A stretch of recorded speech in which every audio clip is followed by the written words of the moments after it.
कोई नुकसान नहीं होगा। छोटे भाई ने उस बौने से उसका भाला लिया और उसकी इस सहायता के लिए उसे हृदय से धन्यवाद दिया। फिर उसने वह भाला अपने कंधे पर रखा और निडर होकर जंगल की ओर चल दिया। काफी दूर चलने पर उसे वह भयंकर जानवर दिखाई पड़ा। उस जंगली सूअर ने उस लड़के को अपनी ओर आते हुए जैसे ही देखा, वह उसकी ओर तेजी से झपटा।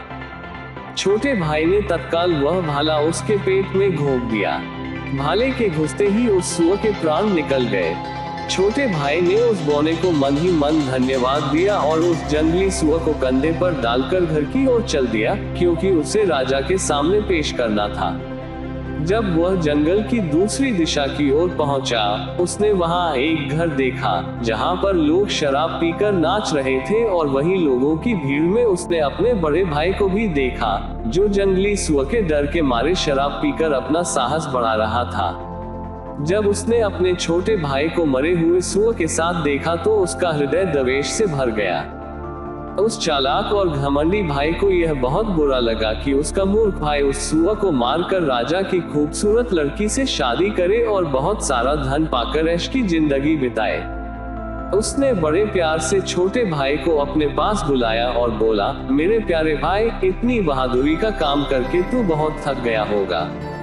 आ मेरे साथ, यहाँ कुछ देर आराम कर और यह बढ़िया शराब पीकर अपनी थकान मिटा।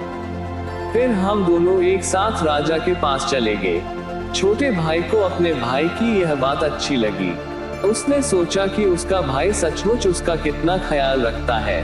उसने अपने बड़े भाई को उस बौने के दिए हुए भाले के बारे में भी बता दिया और यह भी कि किस तरह उसने उस भाले से उस भयंकर जंगली सूअर को बिना किसी परेशानी के मिनटों में ही मार डाला।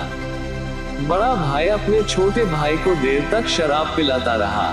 जैसे ही अंधेरा हुआ, उसने अपने छोटे भाई से वह जंगली सूअर लेकर अपने कंधे पर डाला और उसका हाथ पकड़कर अपने साथ ले चला।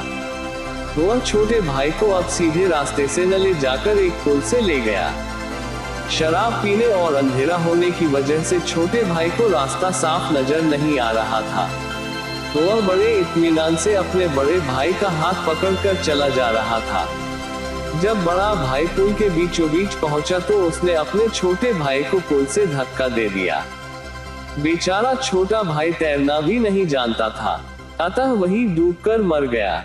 बड़े भाई ने पुल से उतरकर उसे पानी से निकाला और नदी के पास ही उसकी कब्र खोदकर वहीं दफना दिया। बाद में उसने वह जंगली सूअर अपने कंधे पर रखा और सुबह होते होते राजा